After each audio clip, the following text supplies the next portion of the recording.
आइए दोस्तों, कक्षा 9 की जो बुक है दोस्तों, निदात्मक कक्षा में तो जो मॉड्यूल कक्षा 9वीं की सामाजिक विज्ञान की बुक है दोस्तों, इसमें अगला चैप्टर स्टार्ट करते हैं दोस्तों। अध्याय 4 है संस्थाओं का कामकाज। ठीक है दोस्तों, सही विकल्प चुनकर लिखिए। पहला प्रश्न है दोस्तों कि अगर आपको भारत का राष्ट्रपति चुना जाए तो आप निम्नलिखित में से कौन सा फैसला खुद कर सकते हैं। तो दोस्तों, ये जो दोनों संसदों द्वारा पारित विधेयक पर पुनर्विचार के लिए कह सकते हैं। ठीक है दोस्तों, ये कर सकते हैं। दूसरा प्रश्न दोस्तों कि निम्नलिखित में कौन राजनीतिक कार्यपालिका का हिस्सा होता है। तो हिस्सा होता है दोस्तों गृह मंत्री। तीसरा प्रश्न है दोस्तों कि निम्नलिखित में लिखित राजनीतिक संस्थाओं में से कौन सी संस्था देश के मौजूदा कानून में संशोधन कर सकती है। तो प्रधानमंत्री। ठीक है, प्रधानमंत्री संशोधन कर सकते हैं। ठीक है, अगला प्रश्न है दोस्तों कि कौन संस्था देश में मौजूद कानून में संशोधन कर सकती है। तो दोस्तों कौन कर सकते हैं दोस्तों, संसद। अगला प्रश्न है कि भारत में वयस्क मताधिकार की उम्र कितनी है दोस्तों। तो वयस्क मताधिकार की उम्र है दोस्तों 18 वर्ष। ठीक है दोस्तों, 18 वर्ष। ठीक है, अगला प्रश्न है संसद के कितने सदन होते हैं। तो दोस्तों संसद के 2 सदन होते हैं, लोकसभा और राज्यसभा। ठीक है, अब रिक्त स्थानों की पूर्ति कीजिए। दोस्तों पहला प्रश्न है कि राज्यसभा से संबंधित अनुच्छेद है। तो दोस्तों राज्यसभा से संबंधित कौन सा अनुच्छेद है, अनुच्छेद 2। ठीक है, अनुच्छेद जो 2 है राज्यसभा से संबंधित है। दूसरा है दोस्तों, 2 राज्यों के बीच का विवाद द्वारा हल किया जाता है दोस्तों, तो सर्वोच्च न्यायालय द्वारा। सर्वोच्च न्यायालय द्वारा। ठीक है, अगला प्रश्न है दोस्तों कि SEBC का पूरा नाम। तो इसका दोस्तों पूरा नाम है दोस्तों सामाजिक और आर्थिक रूप से पिछड़ा वर्ग। सामाजिक और आर्थिक रूप से पिछड़ा वर्ग। ठीक है दोस्तों, अगला प्रश्न है कि निम्न सदन। दोस्तों क्या है कि निम्न सदन को कहा जाता है। तो दोस्तों निम्न सदन को क्या कहा जाता है दोस्तों, लोकसभा। दोस्तों उच्च सदन को राज्यसभा कहा जाता है। ठीक है, अगला प्रश्न है दोस्तों भारत के वर्तमान राष्ट्रपति। दोस्तों वर्तमान जो राष्ट्रपति दोस्तों द्रौपदी मुर्मू।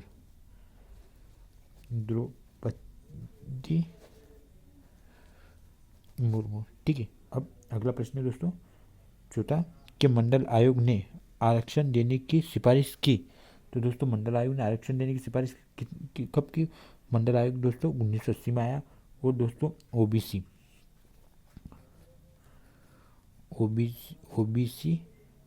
को दोस्तों 27% आरक्षण देने की सिफारिश की। ठीक है दोस्तों, ये मंडल जैसे पूछा जाए कि मंडल आयोग कब आया दोस्तों 1980 में। ठीक है, अब अगला प्रश्न है दोस्तों सत्य असत्य। ठीक है, कि भारतीय सेना का मुख्य कमांडर राष्ट्रपति होता है दोस्तों, तो ये सत्य है। ठीक है, अब अगला प्रश्न है कि राष्ट्रपति प्रधानमंत्री की सिफारिश पर मंत्रियों की नियुक्ति करता है दोस्तों, तो ये सत्य है। कि लोकसभा मंत्रिपरिषद को नियंत्रित करता है दोस्तों, तो ये सत्य है। अगला प्रश्न है चौथा दोस्तों कि लोकतांत्रिक व्यवस्था में शासकों को भी कानून का पालन करना होता है दोस्तों, तो सत्य है। ठीक है, अगला प्रश्न है दोस्तों कि सरकार का प्रमुख प्रधानमंत्री होता है दोस्तों, तो ये सत्य है। सरकार का प्रमुख कौन होता है दोस्तों, प्रधानमंत्री होता है। अब दोस्तों सही जोड़ी है कि लोकतांत्रिक व्यवस्था। तो दोस्तों जो लोकतांत्रिक व्यवस्था है ना दोस्तों, ये है दोस्तों कायदे कानून को मानना। पहले का आंसर ये हो जाएगा दोस्तों। दूसरा एक मुख्य न्यायाधीश की नियुक्ति। तो मुख्य न्यायाधीश की नियुक्ति दोस्तों राष्ट्रपति करता है। कि सर्वोच्च न्यायालय, जो दोस्तों जो सर्वोच्च न्यायालय है दोस्तों देश के न्यायिक प्रशासन को नियंत्रित करता है। जो सर्वोच्च न्यायालय दोस्तों देश के न्यायिक को नियंत्रित करता है दोस्तों, ये तीसरा आंसर हो जाएगा। कि मध्य प्रदेश उच्च न्यायालय, मध्य प्रदेश का उच्च न्यायालय कहाँ है दोस्तों? जबलपुर, ये चौथे का आंसर हो जाएगा दोस्तों। पांचवा, सुप्रीम कोर्ट के न्यायाधीशों का कार्यकाल होता है दोस्तों 65 वर्ष, ये पांचवें का आंसर हो जाएगा। ठीक है दोस्तों, अब अगला प्रश्न दोस्तों, एक वाक्य शब्द में उत्तर दीजिए। अब दोस्तों है कि निर्वाचन क्षेत्र से क्या तात्पर्य? तो चुनाव की दृष्टि से घोषित क्षेत्र को निर्वाचन क्षेत्र कहा जाता है। ठीक दोस्तों, इसका आंसर लिखेंगे दोस्तों कि चुनाव की दृष्टि से घोषित क्षेत्र। ठीक है, चुनाव की दृष्टि से घोषित क्षेत्र क्या बोलते हैं दोस्तों? निर्वाचन क्षेत्र कहा जाता है। दोस्तों कि संसद में शामिल है, तो संसद में दोस्तों राष्ट्रपति और लोकसभा तथा लोकसभा राज्यसभा शामिल है। संसद में दोस्तों राष्ट्रपति संसद किससे मिलकर बनी? तो दोस्तों राष्ट्रपति, लोकसभा व राज्यसभा। ठीक है दोस्तों, अब तीसरा प्रश्न है दोस्तों कि कैबिनेट क्या है? तो दोस्तों इसका आंसर लिखना है दोस्तों कि मंत्रिपरिषद का शीर्ष समूह। आपको दिख रहा हो दोस्तों कि मंत्रिपरिषद का शीर्ष समूह जो निर्णय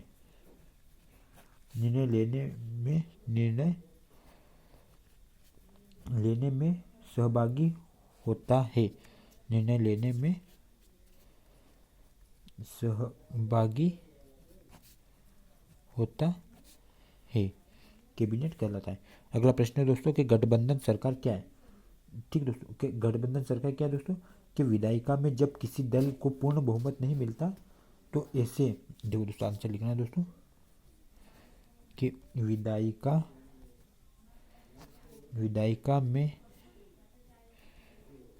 में जब किसी दल को पूर्ण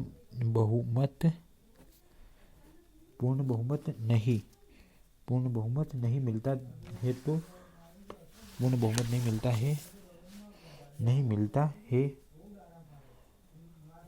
तो 2 या 3 पूर्ण बहुमत नहीं मिलता है तो 2 या 3 दलों से मिलकर सरकार बनाते हैं, गठबंधन कहलाते हैं। ठीक है दोस्तों, अब पांचवा प्रश्न है दोस्तों कि समय पूर्व न्यायाधीशों को पद से हटाए जाने को क्या कहते हैं दोस्तों? तो महाभियोग। ठीक है दोस्तों महाभियोग दोस्तों जो अनुच्छेद 61 के तहत राष्ट्रपति के द्वारा ही लगता है दोस्तों, लेकिन महाभियोग जैसी प्रक्रिया के तहत सर्वोच्च न्यायालय को पूर्व न्यायाधीश को हटाया जा सकता है। ठीक है दोस्तों, महाभियोग जिसे क्या बोलेंगे? महाभियोग द्वारा। ये दोस्तों राष्ट्रपति के दोस्तों अनुच्छेद 61 के तहत महाभियोग लगता है दोस्तों। ठीक है, अगला प्रश्न है दोस्तों कि संसद की संयुक्त बैठक की अध्यक्षता कौन करता है दोस्तों? तो संसद की संयुक्त बैठक की अध्यक्षता दोस्तों लोकसभा अध्यक्ष करता है। लोकसभा अध्यक्ष करता है दोस्तों। अब अगला प्रश्न है कि किसके हस्ताक्षर के पश्चात प्रस्ताव कानून बनता है दोस्तों? तो राष्ट्रपति के हस्ताक्षर के बाद दोस्तों कानून बन सकता है। अगला प्रश्न है सर्कुलर जारी कौन करता है दोस्तों? तो सर्कुलर जारी करता है दोस्तों सरकार। अगला प्रश्न है दोस्तों कि प्रधानमंत्री बनने के लिए क्या जरूरी है? तो प्रधानमंत्री को लोकसभा के सदस्यों के बहुमत का समर्थन प्राप्त होना जरूरी है। ठीक है दोस्तों, इसका आंसर लिखें दोस्तों कि प्रधानमंत्री को लोकसभा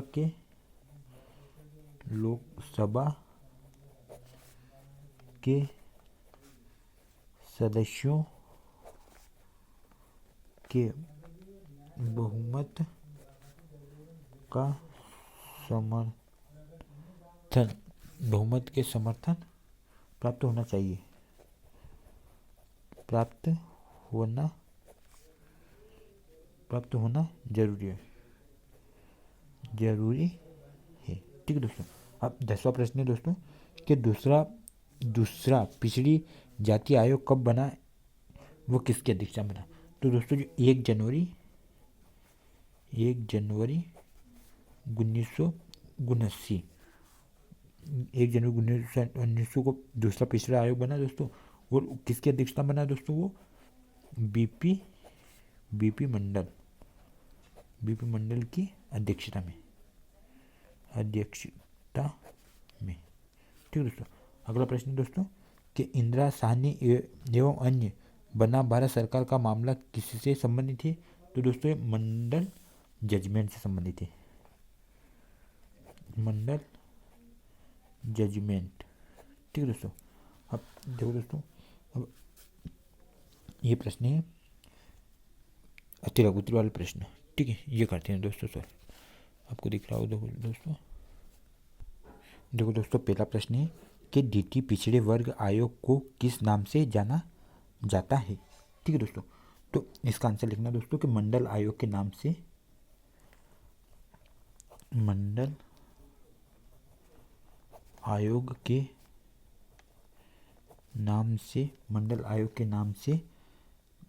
नाम से 1978 में लोकतंत्र केस काम करता है, लोकतंत्र कैसे काम करता है, ठीक है दोस्तों।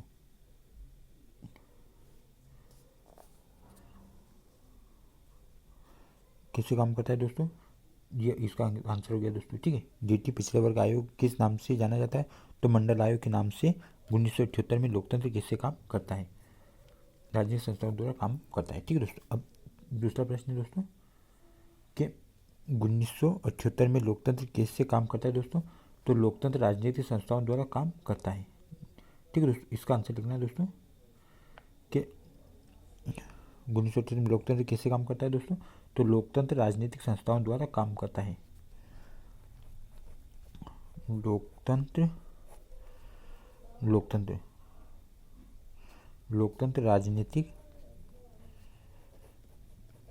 लोकतंत्र राजनीतिक संस्थाओं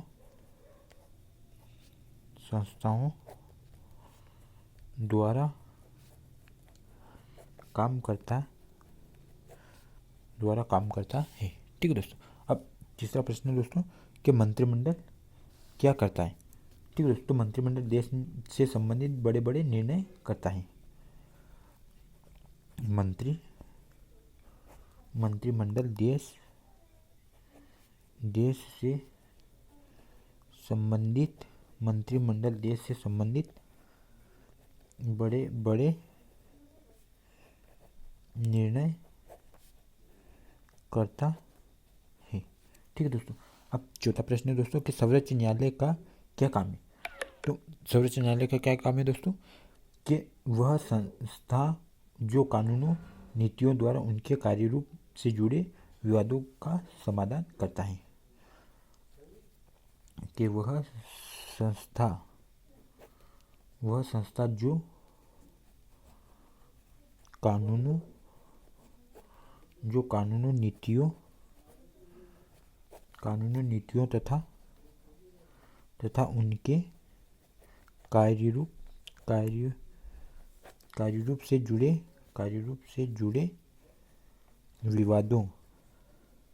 कार्यरूप से जुड़े विवादों का समाधान करता है, ठीक है दोस्तों, समाधान करता है। अब दोस्तों अगला प्रश्न है दोस्तों, पांचवा प्रश्न है दोस्तों कि भारत की संसद का क्या काम है। तो दोस्तों जो भारत की संसद का देश के लिए कानून बनाना, देश के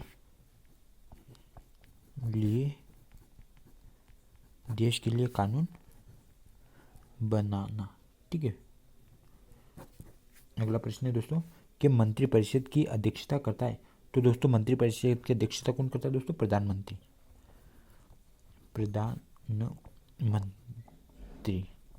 मंत्रिपरिषद की अध्यक्षता प्रधानमंत्री करता है। कि अमेरिका की राष्ट्रपति विधान पालिका का नाम बताइए। तो दोस्तों कांग्रेस निम्न सदन का प्रतिनिधि सदन तथा ऊपरी सदन को सीनेट कहा जाता है।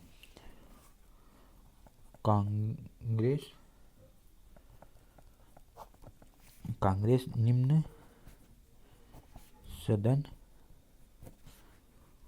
सदन को प्रतिनिधि सदन तथा ऊपरी सदन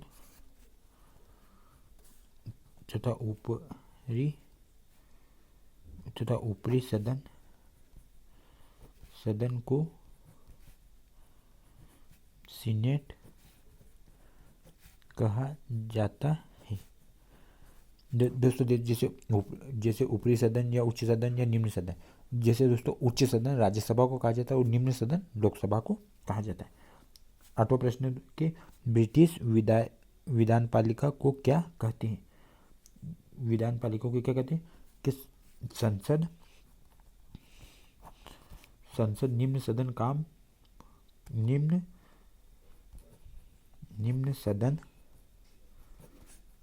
कॉमन सदन है तथा ऊपरी सदन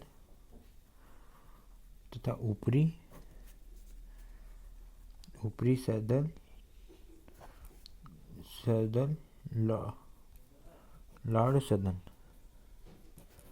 ठीक है। अगला प्रश्न दोस्तों कि भारत के राष्ट्रपति राज्यसभा में कितने सदस्य मनोनीत करता है तथा किस आधार पर?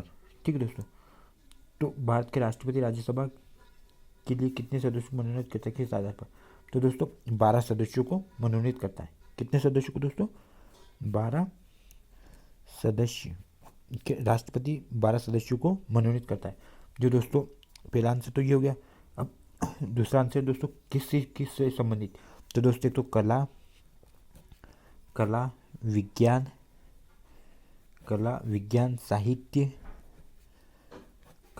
साहित्य, समाज सेवा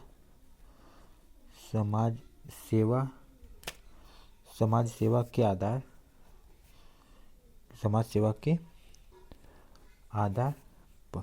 ठीक है दोस्तों, 12 सदस्यों को तो मनोनीत करता है, लेकिन वो कला विज्ञान साहित्य और समाज सेवा के आधार पर। ठीक है दोस्तों, अगला प्रश्न है कि राज्यसभा का कार्यकाल बताइए। तो दोस्तों जो राज्यसभा का है ना दोस्तों, इसका कार्यकाल जैसे 5 वर्ष नहीं होता है दोस्तों। राज्यसभा का कार्यकाल जैसे 6 वर्ष का होता है, लेकिन 1/3 सदस्य 2 वर्ष के पश्चात अवकाश प्राप्त कर लेते हैं। इसका कोई सदस्य 6 वर्ष के लिए चुना जाता है। ठीक है दोस्तों, अब इसका आंसर लिखें दोस्तों कि राज्यसभा एक स्थायी सदन है। राज्यसभा एक स्थायी सदन है,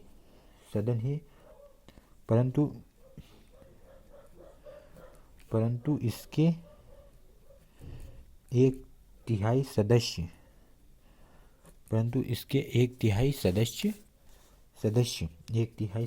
प्रति 2 वर्ष पश्चात अवकाश प्राप्त कर लेते हैं। इसका एक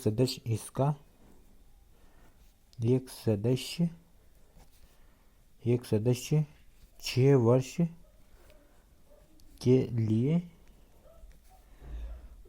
चुना जाता है। ठीक है दोस्तों, अब अगला प्रश्न को देखते हैं दोस्तों